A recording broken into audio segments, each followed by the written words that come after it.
Live from Fargo and serving you on TV, online, and on the go. This is Valley News Live at 5. We begin with breaking news as Governor Doug Burgum announces that the number of confirmed cases of COVID-19 in North Dakota is now up to 36. State health officials confirmed that there are 4 new cases in North Dakota. Governor Burgum also spoke about adding more nurses to help with contact tracing.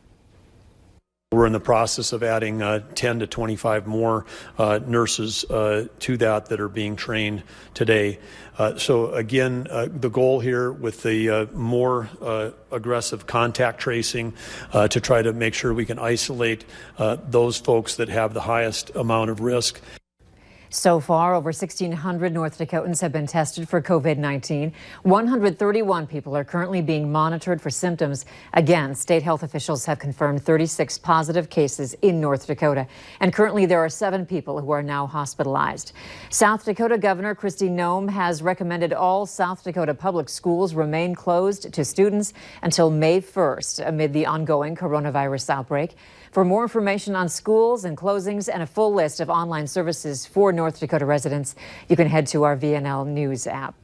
State health officials announced that the number of positive coronavirus cases in Minnesota has risen from 235 to 262. Minnesota health officials say the cases continue to cluster near the Twin Cities metro area. Officials are reporting that 88 patients are no longer under isolation. So far, only 3 of the cases are in Clay County.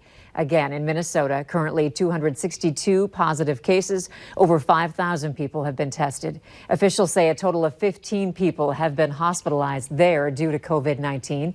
Minnesota health officials say the first death from COVID-19 happened last Thursday.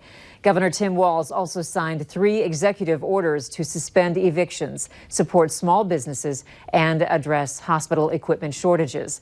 For more information on those executive orders, again, you can head to our VNL News app for that information. Amid these COVID-19 fears, staying home and stockpiling food, it's been easy to forget that over 100,000 people worldwide have recovered from COVID-19.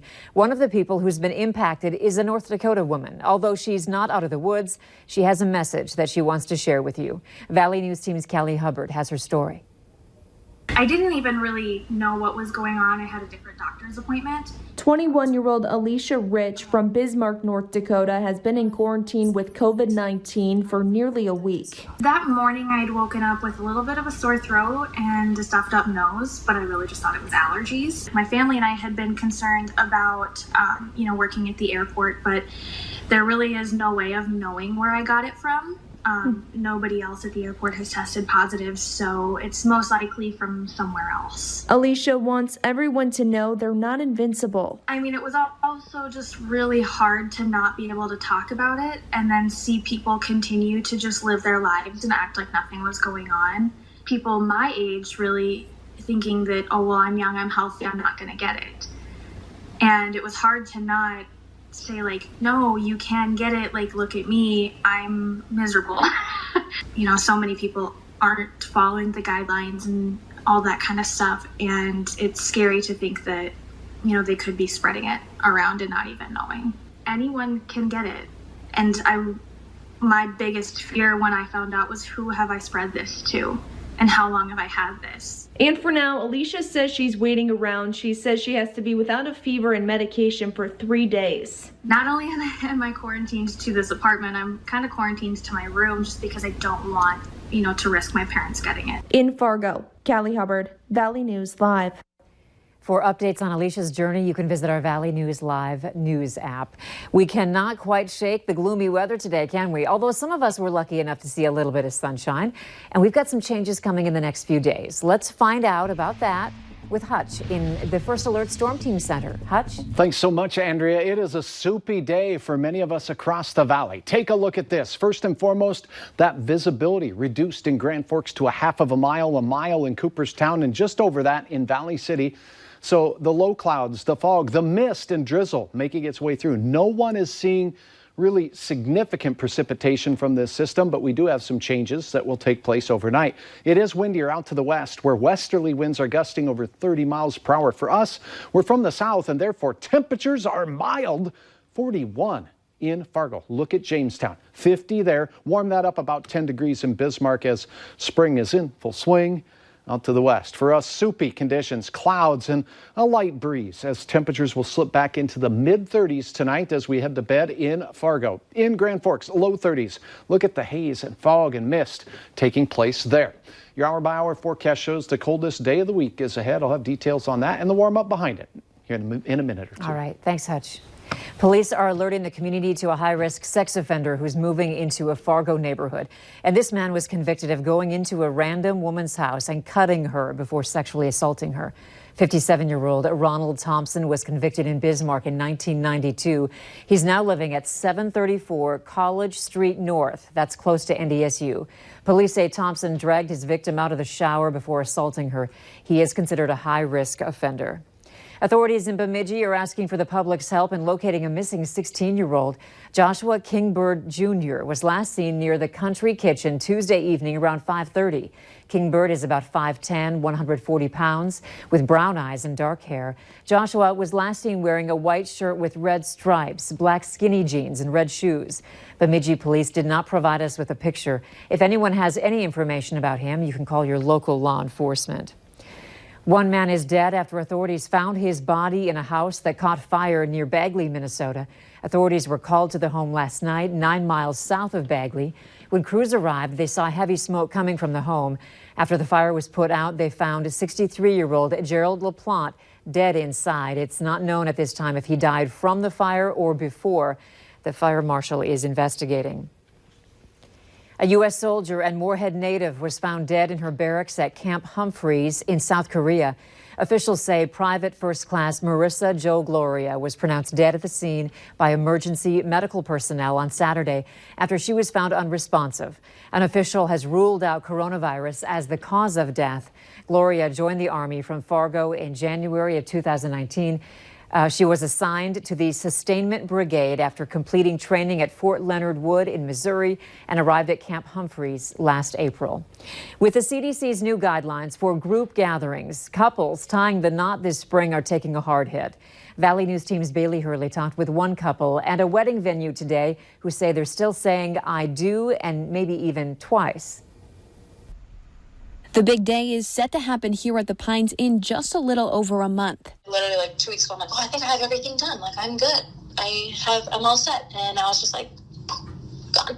But now what was supposed to be a 200-person guest list has shrunk to just 10. It'll just be like really quick and small. So like not even like my entire bridal party can be there. Like it's literally gonna be like me, Austin, officiant, photographer, and then like our parents, and then like a couple of our bridal party. For those who don't make the cut, Emily Finley at the Pines says friends and family will still be able to celebrate just a few weeks or months down the road instead. We want to make sure that we're giving couples like ample time to be able to reschedule kind of when they want. Finley says 2 couples were set to tie the knot next month, and while their ceremonies are still happening, they booked their receptions for later this year or next. These are uncharted waters, not only for the wedding industry, but our couples, the guests, like everyone. She says rebooking receptions is already a conversation she's having with her June couples as well, but isn't getting too carried away as there's still so much unknown. It's tricky because we are in such an emotional industry that we don't want to start all this mass conversation too far out where we almost make it sound potentially worse than how it might unfold. But both Finley and Kramer say it's better for couples to start thinking of the possibilities now in case things do get worse in the future. In Fargo, Bailey Hurley, Valley News Live. Both Kramer and Finley say with postponements, neither is losing any money. Instead, it will just be 2 days of celebrating for the price of one. The stresses around COVID-19 are causing mental health calls to skyrocket. FirstLink, a local company that answers the 211 helpline and National Suicide Prevention Hotline, says calls have gone up 300% nationally. FirstLink wants you to know that you're not alone. They are available 24 hours a day to give resources to those who need them. Let's not forget each other, just checking in and making sure that we're all doing okay. We're going to be there 24/7. We're there to help and to give people help and hope. But in the same way, we need the public's help too, helping each other. So I think the more we can connect and stay connected with each other, we're going to be able to all get through this together. To learn more about where you can find those resources, visit our Valley News Live app. And the announcement for the location of the United Way of Cass Clay's new $1.5 million building was canned due to the coronavirus pandemic. Instead, the nonprofit held a virtual watch party to say they'll be breaking ground in the coming weeks. It'll be located off of 45th Street near Interstate 94. The president of United Way, Christy Huber, says it took them 3 years to make this happen. The 8,000 square foot building will have more parking space than their current downtown location. We are very excited about the convenience of this location. We know that it'll be easy for people to get off of the interstate and off on 45th Street to be able to get to us. And being accessible is really important to our volunteers and also to our donors. Huber says they'll also be able to expand the number of volunteers they have. Currently, they can only house 30, but they'll expand that number to 150. Still ahead tonight, the International Olympic Committee makes an unprecedented and unavoidable move. Some sprinkles working their way through the valley, particularly northwest Minnesota, while we remain gray here in the valley and points east. A little sunshine returning to our westernmost counties. Your hour-by-hour forecast shows, well, we were not bad today, above average as a matter of fact, but cold air is on the way. Details next.